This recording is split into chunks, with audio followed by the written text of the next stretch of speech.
Hello students, welcome to this 12th lecture of the mechanical properties of the fluid chapter. So students, in this video we are going to proceed the next part of this chapter. So the next part we are going to learn is the capillary fall. So the explanatory diagram for the capillary fall. So for that, the diagram for it is popping on your screen. Now there is one container who is filled with the mercury, and you can see that a tube is dipped in a liquid which does not wet the surface. So for example, in a mercury, the shape of the mercury meniscus in the capillary is upper convex. So consider the point A, B, C, D. As you can see in the diagram, the point A is just above the convex surface and inside the capillary, as you can see, and point B is just below the convex surface inside the capillary, and the point C is just above the plane surface outside the capillary, and the last one is the point D is just below the plane surface and outside the capillary and below the point C. So these are the four considerations that we have done. Now let PA, PB, PC and PD be the values of the pressure at point A, B, C, D respectively. Discussed previously, that we have already discussed in the previous section, that the pressure on the concave side is always greater than the pressure on the convex side. So thus, because of this fact, we can say that the PB is greater than the PA. Now as the point A and C are at the same level, the pressure at the both points will be same, and it is the atmospheric pressure as it is not inside the liquid. So the PA will be equal to the PC, and between the points C and D the surface is plane. As you can see, between the points C and D the surface of liquid is the plane. Thus the PC will be equal to PD, and which will be equal to the PA. Now thus, therefore the PB will be greater than the PD, but the point B and D, as you can see in the diagram, point B and D are the same horizontal level. Thus, in order to maintain the same pressure, the mercury in the capillary rushes out the capillary. Because of this, there is the drop in the liquid of a mercury. Now students, we will discuss about the capillary rise. Now the diagram for it you can refer. Now this will be the pressure due to the liquid, means the liquid we have considered here is the water column of height h must be equal to the pressure difference will be the 2 pi r due to the concavity. So the rho h g is equal to 2t by r. Then further, where rho is the density of the liquid and g is the acceleration due to gravity. Now for the further expression we will see the next diagram. Now students, in this diagram, let r be the radius of the capillary tube, theta be the angle of contact of the liquid, as you can see in the diagram. Now if you want to calculate the radius, then it will be the radius of the curvature r of the meniscus will be given by capital R is equal to smaller upon cos theta. Hence the capital R is equal to smaller upon cos theta. So instead of R we can use the value of it. Now we have already know that the rho hg is equal to 2t by r. So this equation we can use here. So we will get the value of rho hg is equal to 2t cos theta upon r. Now the value of h will be 2t cos theta upon r rho g. So this equation gives us the expression for the capillary rise. Now the rise or fall we will verify by using the forces which will be created in these cases. Now students, rise of water inside the capillary is against the gravity. So you may have get that. Now hence the weight of the liquid column must be equal to the opposite to the proper component of the force due to the surface tension at the point of contact. Thus the length of the liquid in contact inside the capillary will be the circumference, which is the 2 pi r. Thus you can see the length of liquid in contact of the capillary is nothing but the circumference, so which is the 2 pi r. Thus the force due to the surface tension is given by Ft, means is the force due to surface tension, is equal to surface tension into the length of contact. So the surface tension is the T into the length of contact will be 2 pi r, which is the circumference. Now the total equation will be that surface tension Ft is equal to capital T into T pi r. Now the direction of this force is along the tangent. You can see in the diagram how the tangent has been directed there. Now the vertical component of this force is Ft, that is the vertical, that's why we are just denoting with the small b. Ft is equal to T into 2 pi r into cos theta. So how the cos theta has been occurred there, you can see in the diagram, then the doubt will be clear. Ignoring the liquid in the concave meniscus, the volume of the liquid in the capillary rise will be V, that is the volume is equal to pi r square h. So you know the pi r square, and the h is the height. Now mass of the liquid in the capillary rise will be m is equal to pi r square into h into rho. Now weight of the liquid in the capillary will be W, which will be pi r square h into rho into g. As the W is equal to mg, so g will be the additional term here.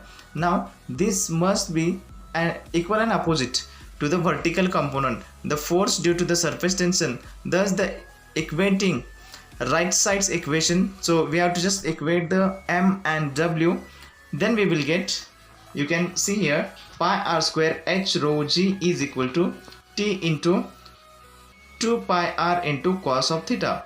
Now if you want to calculate the value of h, that is the height, then we can rearrange the equation to calculate h, that is h is equal to 2t cos theta upon rho rg. Now in terms of rise, the expression of the surface tension will be T is equal to, that is the capital T is equal to RH rho g upon 2 cos theta. So these are the two equations that we have formed by rearranging this equation. So the same expression is also valid for the capillary fall discussed earlier. Means as we have discussed the term capillary fall, how it's a mechanism and how does it occur. For that purpose, the same expression we can consider, which is for which the height h will be 2t cos theta upon r rho g, and as far as the value of surface tension is concerned, so by rearranging this equation we can calculate this value, that is capital T is equal to RH rho g upon 2 cos theta.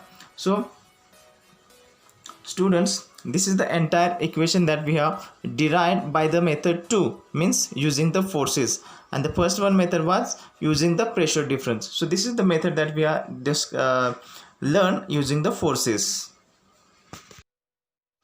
Now students, we will learn the fluid in motion.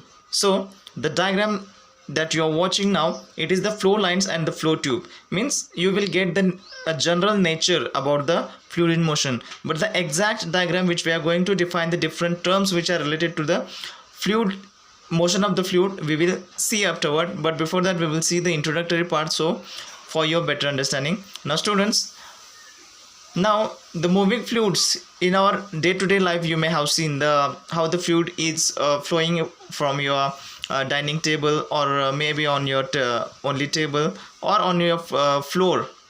So how does it flow? You may have observed the flow of water through our taps, the flow of cooking gas through tubes, or the flow of water through a river or a canal can be understood using the concept developing in the section. Now students, while we are studying about this flow of fluid or the flow of liquid, the term which is from the physics, it is necessary to learn, which is the hydrodynamics. So we will see the definition of the hydrodynamics. Hydrodynamics is the branch of physics which deals with the study and the properties of the fluids in motion. So that is called as the hydrodynamics. As the study of motion of real fluid is very complicated. Now we shall limit our study to motion of an ideal fluid. We have discussed an ideal fluid in the beginning, means we have students, you may have remembering that we have seen what is the ideal fluid and what are the properties of ideal fluid. So that's what we are going to take into consideration for this flow of this fluid. Now The study of fluid motion is very important, and there are various sectors where the industrial sectors are based over this physics. In students, it is the most important section from the fluid mechanics. Now students, the diagram that you are watching, that you are able to see now, that is a pipe whose direction and cross-sectional area change arbitrarily. Means this is nothing but the pipe, and the area and the cross-section is changing. Means you can say at its one side it is in very less as compared to the other side. So there is difference in cross-section of this pipe. Now we assume an ideal fluid flow through the pipe. We define few terms using described flow of fluid. Now by considering this flow line and the flow tube, we are going to define few terms related to the fluid in motion, or the terms which are related to the hydrodynamics. So the first one term is the steady flow. So the measurable properties such as the pressure or velocity of the fluid it given the point in a constant over the time. So this is the steady flow, means the flow of that liquid should be constant with respect to the time. So that is the steady flow.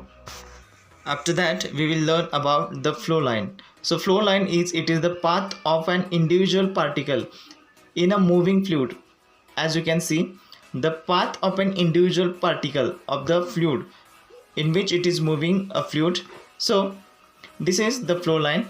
Now we will say, you can see the streamline. It is a curve whose tangent at any point in a flow is in a direction of the velocity of flow at that point. So the streamline and flow lines are the identical for steady flow. Now the next one is the flow tube. It is an imaginary bundle of flow lines bound by an imaginary wall. For a steady flow, the fluid cannot cross the walls of flow tube. Fluid in adjacent flow tubes cannot mix. Now students, we will see the concept of laminar flow and turbulent flow.